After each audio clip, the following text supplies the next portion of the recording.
Cinderella. A story once upon a time, there was a sweet and beautiful young girl named Cinderella. She lived happily with her loving father, but sadly her mother died when she was very young.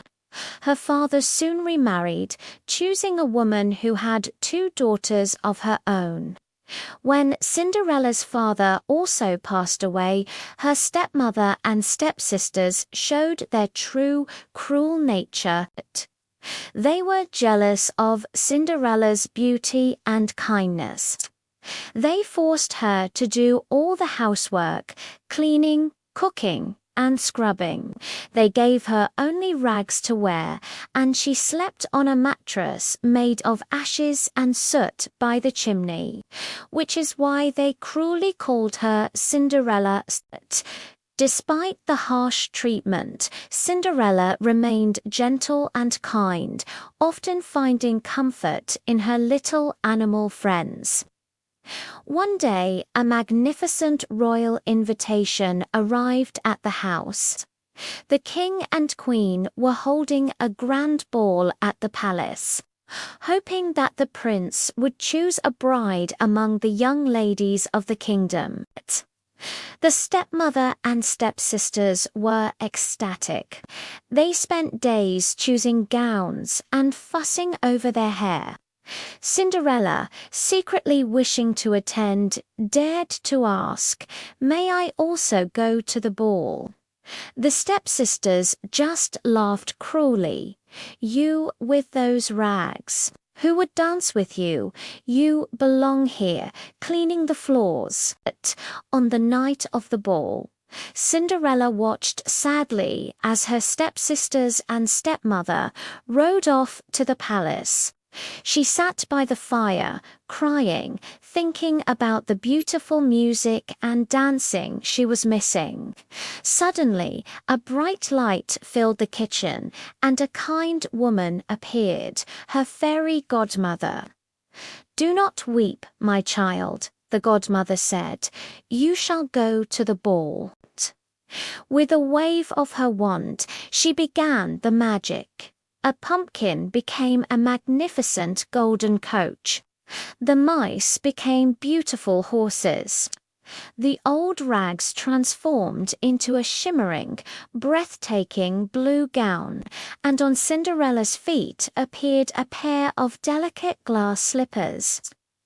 "Remember, my dear," the fairy godmother warned, "the magic will only last until midnight. At the last stroke, everything will return to normal."